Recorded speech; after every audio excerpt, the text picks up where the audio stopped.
you've done mostly performances, but also installations. But your background is in visual art, and I was wondering maybe a place to begin would be to explain how you got to using water sounds and what drew you to that. Yeah, I was studying in London, England. I think in Canada I have to say what London, which London, because people ask me like, is it in Ontario? Anyway, yeah. And then I started my master's degree, and then I wanted to do something new that I had never done before. So I found this sound studio there, and then sound sounds interesting, and then I took some like sound workshops there, like sound recording, field recording workshops. And then I bought this little handy recorder, and then I asked myself like, oh, what do I want to record? And then like, oh, water, I want to record water. And then I started being interested in water. If at first it was just simply like curiosity over like sounds of water. It was attractive. And then as I continued researching, I discovered like many things to talk about with water, and but especially I'm more into like our connection to water. So like our origins, embodiment, and feminist perspectives to water. So yeah, so now I'm interested in like these relationships between water, human, non-human, and human body, and mother's water, and earth is water, something like that.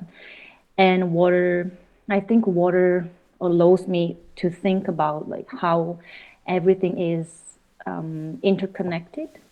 So yeah, that's what I started.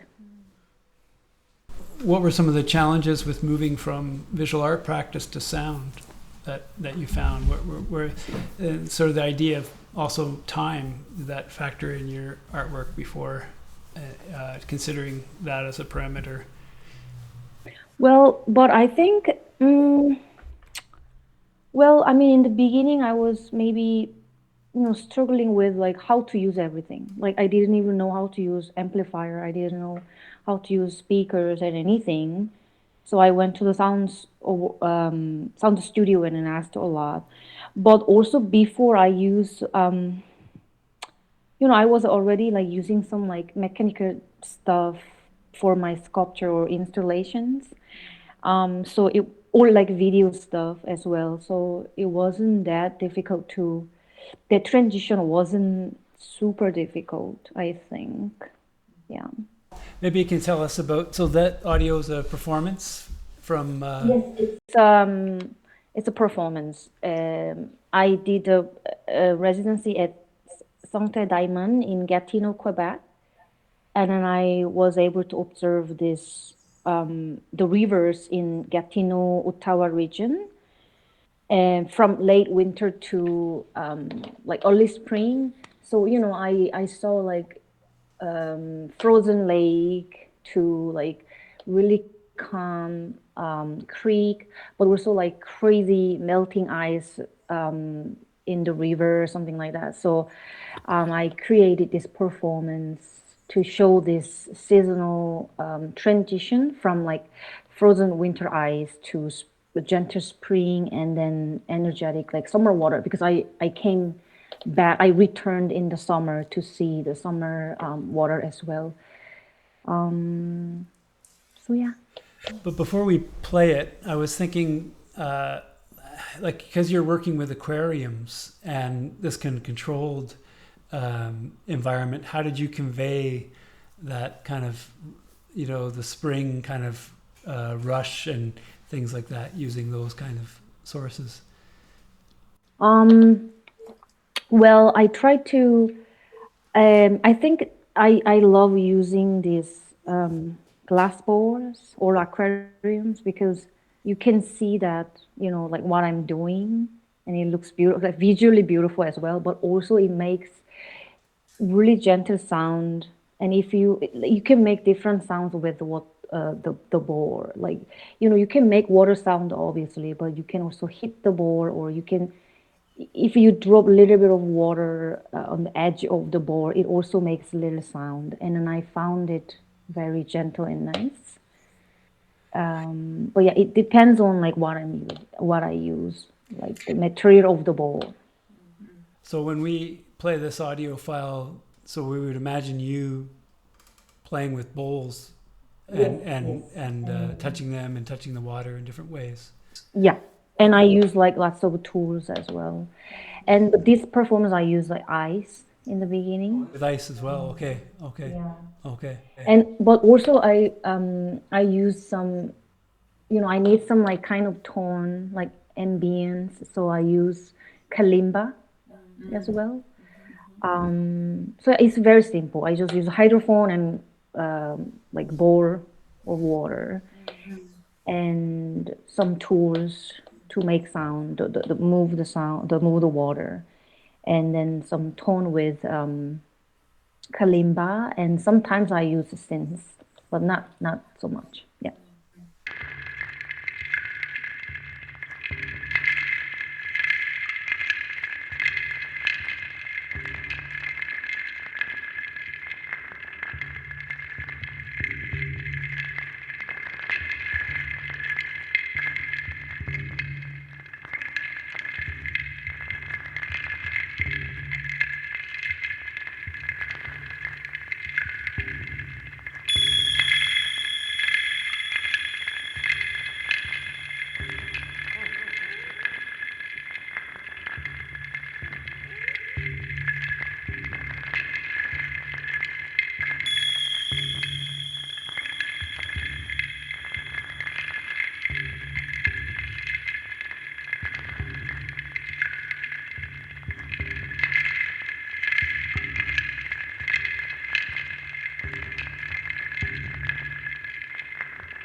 I or create the sound in real life, but also I used like recorded sound on the cassette player. So that was in a live performance. So audience was watching you do that, or was it for just for radio and you recorded it? No, there was audience, and at the same time, it was broadcast on the radio. Okay, I see. Okay, okay, okay. It was very evocative, and I was wondering if anyone here in the audience here wants to, comment on what they saw or imagined in their minds. What usually radio has the best pictures. I could definitely hear the different moods and movements through the piece, which was beautiful. And there were different moments where I suddenly my curiosity was piqued, and I thought, "Oh, what's that moment now?" And trying to imagine what you were doing and how you were performing that, but also what were you evoking in terms of the natural environment. And it was really beautiful when it sounded like a very strong stream, like the spring stream. Was that a pre-recorded sound? Yes. Okay, yeah, because I was thinking you couldn't possibly make that. Yes. Yeah. Sometimes I need, more. Yeah. But it was lovely the way it was interwoven. It was very nice. It seemed to me to like the use of the recorded sound was very tastefully done. It still, even to our ears, kept the focus on this being a performance, and that this was referencing this other event that happened elsewhere. I mean, it was in the like small creek that I found, and there were like dogs, and it was so beautiful. And everything else was frozen. Like, oh my, I was like a little bit frustrated. Like, oh my God, like there's no sound. How was the residency? Were you in Gatineau, Quebec the whole time? Like you stayed there for that? Yeah, I was staying there for a month in the winter, Oh, for a and then month. another month in the summer. Okay. So yeah, so basically, I mean, I didn't see all the seasons, but I saw because it was like end of February maybe. So it was frozen in the beginning, but later, like it was melting, the ice was melting, and then it made really, really interesting sounds there. And then the residency was to produce this performance at the end. Yeah, that was in the summer. So I mean, before the residency, I thought like, oh, winter, there's nothing I can do. I thought about that, but actually, no, winter is amazing. The sound of water is really, really nice. Yeah. I was wondering if you could talk about the difference of using hydrophones in the controlled way, like an installation or a performance, with a versus out in the field, and how you approach those two different situations. Like these motorized devices make the water move. The small like this water wheels, they make more like gentle, like dripping sounds, and then the tube device on the back that continuously turns, rotates, and creates like rain-like sound. And then the hydrophones they amplify the underwater vibration, so I found the sound more deeper, richer, and then it makes the sound more unique, I found, and very different than it's really different than we hear from the surface, the water. So yeah, I wanted to make musical instrument that makes sound of water. That was my goal. So instead of like playing a recorded sound, I wanted to build this something that like plays the water in real time. And then I was curious about like our response to like sound of water produced by mechanical elements, not naturally produced. And do we still feel the same, like feeling relaxed, or like as same as we feel in the river or in the sea or near the water? Yeah. And then I showed this installation in Montreal first, and then Gatineau, and then again here, South River. And at the opening of the Montreal exhibition, I did a performance with this installation. So I would say, I played this instrument that I made. Yeah. So yeah, so we can go back to the question that Darren asked. I don't know, but I love using hydrophones because, like I just explained, it really makes the sound different. Like you can hear the sound from like near the shore or wherever, like more like from the surface, like the waves and stuff. But if you put the hydrophone and listen to the sound, is completely different and really quiet, even though you go to like big where the big rapid and big current is. It's completely different. So I quite enjoy using hydrophones. And I thought that this installation, you can hear this dripping or like rain sounds from outside for sure, but also you can also hear the what's happening in the water as well. So that's why I used hydrophones for the installation. Janet had a question. I'd like to ask about the perception or use of echoes or delay. That there's an aspect of multi-layered temporalities. Can you speak a little bit about the relationships of different time spans, your relation with time in this work? So I guess playing off of time. I guess when we use delay, there's a kind of implication of time being skewed, changed and manipulated in some way. Using the effects, if you want to talk about, I think that gives a different mood, I suppose, and then more depth, and then it makes it more dreamy. I always want to make it more ambient and not somehow not little bit like, I don't know, like unrealistic. I don't know. Yeah. So yeah, because it's not, yeah, you can listen to water, you can go to river, you can go to sea, but like, it's an artistic way. So yes, I love using some delay and river, but also I don't want to use a lot because I don't want to change this completely like to different sound also. So yeah, I don't know if that answers. It's like straddling a balance then between the actual sound, respecting that, versus altering reality a bit, or, giving it artistic. Yeah.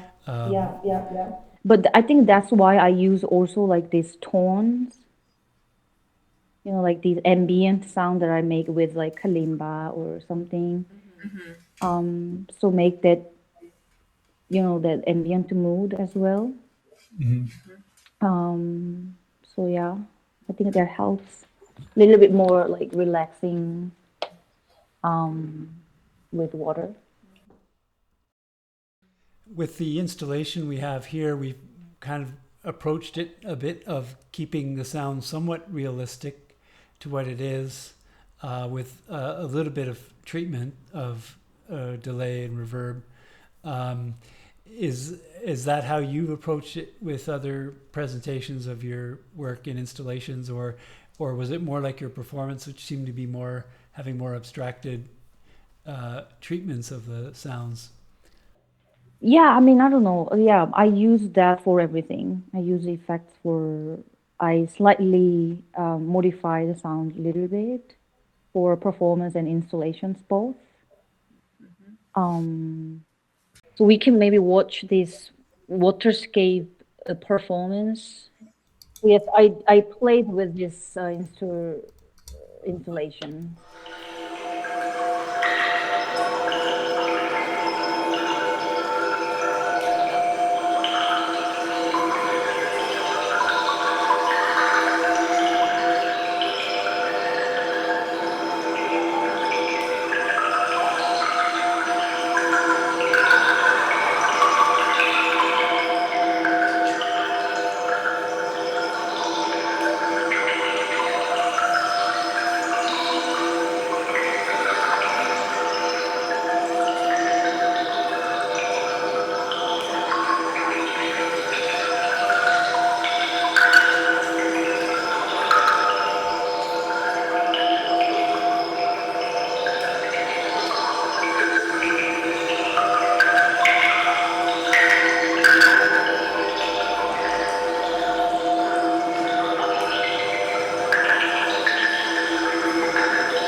So what were you breathing? You were kind of like breathing into something there at the end? Yes. Okay, Yes. it was a little I microphone there. always, yes, I always use microphone to have some breathing sound. Can I ask about the difference for you between performance and installation? Performance. That performance is like I can like create something, create like sound of water that I can play with. But installation also that, but something different. I feel I can maybe show more visualization there, and I can put more stories into it. I think that I just found it a little bit performance has like little bit of limitation to show everything. So yeah, so when I have a chance, I always try to make installations to show other stories with water. Yeah. We had a booklet we created at NAISA a long time ago, and we asked some questions about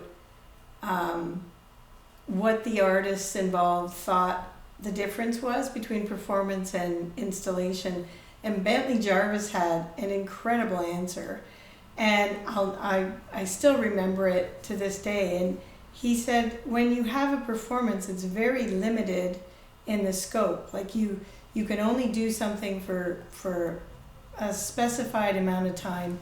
The people show up for that amount of time. It relies on their attention span to be kind of involved and inclusive in that period of time. Whereas installation, it's more temporal. You can live with it for a while. You can let it breathe over time. And you can sit with it, or you can go away and come back another day and get maybe a different experience.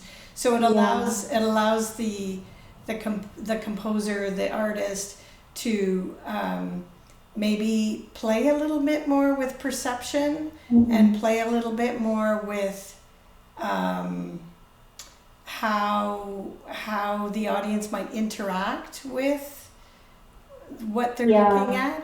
And I'm wondering what your thoughts on that is. And also a secondary question is, what is your fascination with water as opposed to other mediums?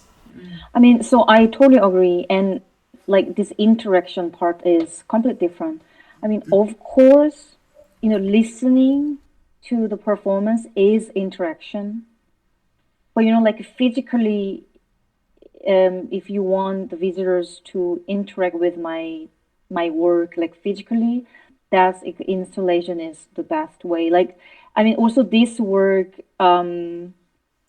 it can be participatory because you can make sound with it, and you can do something with the installation. And what was the second question again? Sorry. What is your fascination with water as opposed to other mediums? Because I've heard now 2 or 3 different pieces, like also the Ice Follies, you did a piece on water. And I'm wondering whether that's, why that is it an obsession with you, or is there a reason for it being kind of what you're using to convey your artistic ideas? I think, like before, I usually got inspiration from like where I was, like residencies, for example, like what river, what waterways and stuff like that. And then depends on that, I made like piece, like those performances, like this one at Diamond, because I saw these transitions, so I made that, something like that. But then now, so I just want to mention a bit of like my interest at the moment, because that that made my work a little bit different than the works that we've been seeing now. So I'm very interested in this relationship between mother's water and the natural water. So I'm more like trying to talk about this, our like prenatal experience in our mother's womb. That's what I'm at now. I mean, because it started with all this like water and the moment of water and stuff like that, and then it led me to this now. So how to explain this? So like my current, my recent project that is about this concept. So I've been like trying to recreate these sounds we may have heard inside of our, mom's body, mom's uterus. We never know. We don't remember, but I try to make something like that, and I'm very interested in it, like warm, protected, and very comforting, muffled, that kind of sonic environment. So new performance in with this concept that I participated in a residency in Spain last year, and then I explored like lots of waterways in like different cities there, and I made a piece called Amniotic River, and I showed that euphonic festival there, end of the residency, and then I tried to create this kind of sensation of being in body using terracotta pots instead of glass balls and some other object, and then I needed something more to show my concept visually. So last summer I presented this installation at Leka in Hohenlohe in Quebec. The exhibition was called "We Keep Flowing in Watery Body." So I built this big dome structure, and that represented a uterus, I suppose. And then people could enter there and lie down and listen to the sound, because there are small speakers attached to the dome, and that sound is like dripping water or like breathing or heartbeat, something like that, and then you feel like you're in the womb, I hope. And then when the people went out from the womb, which means you're being born, right? And then they are surrounded by this sounds of the sea that I recorded in Spain. So then I wanted to talk about more like we come from a watery body, and we're made mostly of water as well, and we continue to live within this earth's womb. Poetically, I would say, in a way, this planet itself can be like imagined as a giant womb, and we still live there. So yeah, I wanted people to think more like we can remember that our first experience of water was not in the river, not in the lake or ocean, but within our mom's body. And from that first watery environment to the, the waters of the earth, we remain connected through, like continuously like flowing in the water. So yes, so now I'm more into this womb making and the sound of the womb that we felt very comfortable. That's why we were feeling very relaxed with water. That's the connection I think I'm looking for, if that makes sense. Yeah, beautiful. Yeah, I when I met you, you were 7 months pregnant, Okay. and Yes. and I was thinking today, I wondered if that was your connection currently, that because you had that very visceral thing going on in your own body, and Well, yeah, I guess so. But I mean, it started before, because I read a book. I mean, I got inspired by another artist. I was doing a residency, and then I met that artist, and then that artist was talking about this thing, and then I started being very interested in this theory and philosophy and stuff like that. book called Bodies of Water from by Astrida Neymanis. So I started reading this book, and then I was like, oh wow, like you can interpret water as like this. It was like big shock. And also, like you said, as a woman, I can, have that amniotic fluid in my body. I don't know. It was all connected, I guess. And then yes, I'm pregnant, and then it makes me more think about that, and then more into it also. And I am experiencing it, I guess.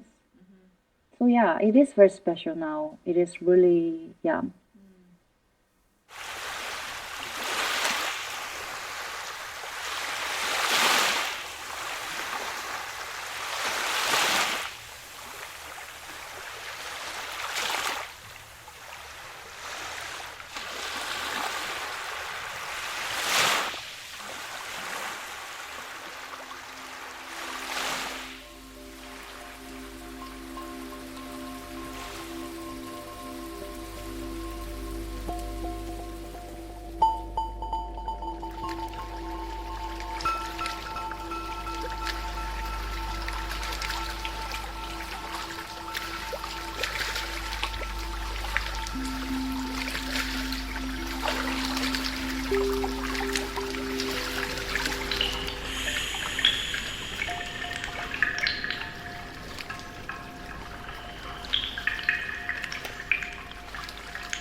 So yeah, I mean, that I needed something visual, like something more physical to experience that concept, the work.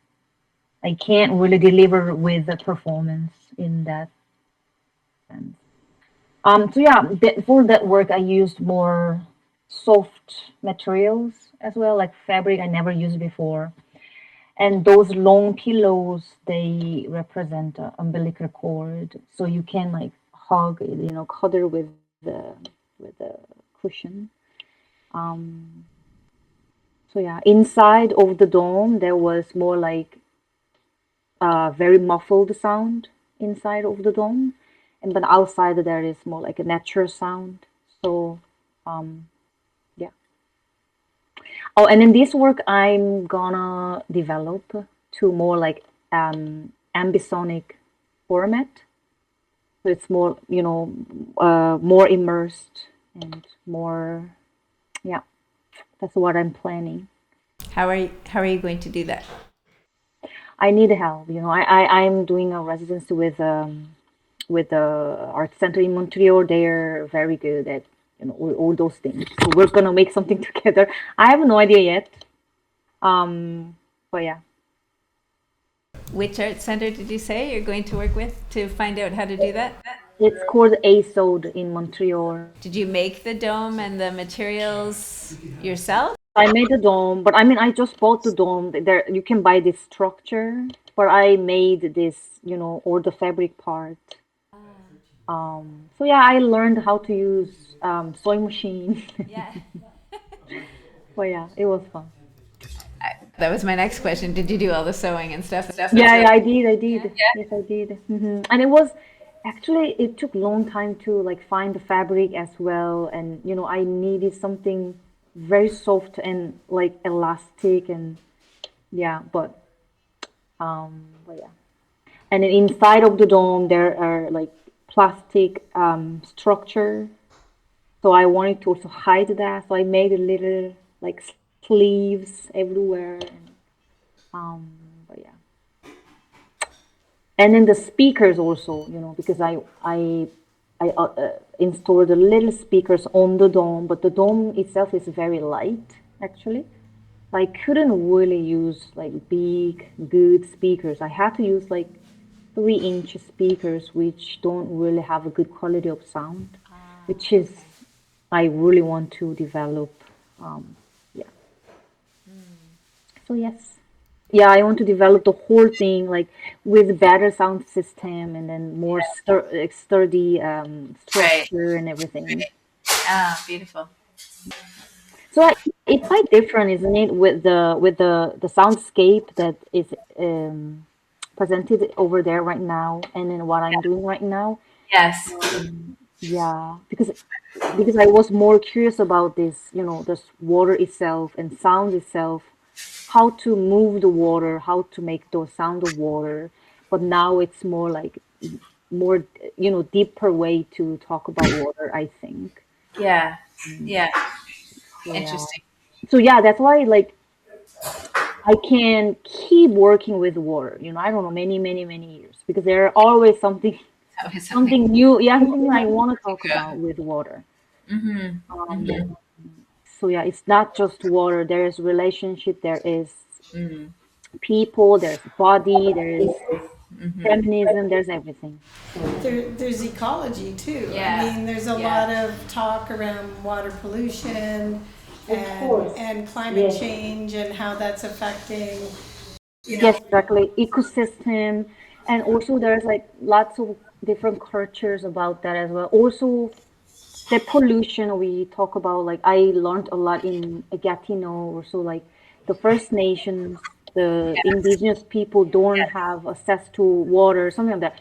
There are really, really lots of things to talk about. And when I had a workshop with people, I asked them like, "Do you have any like experience with the water?" And it was all different. Someone's talk about like disaster and like like rainstorm or whatever that is, and like whatever experience they have, like complete different stories about water. It's really interesting.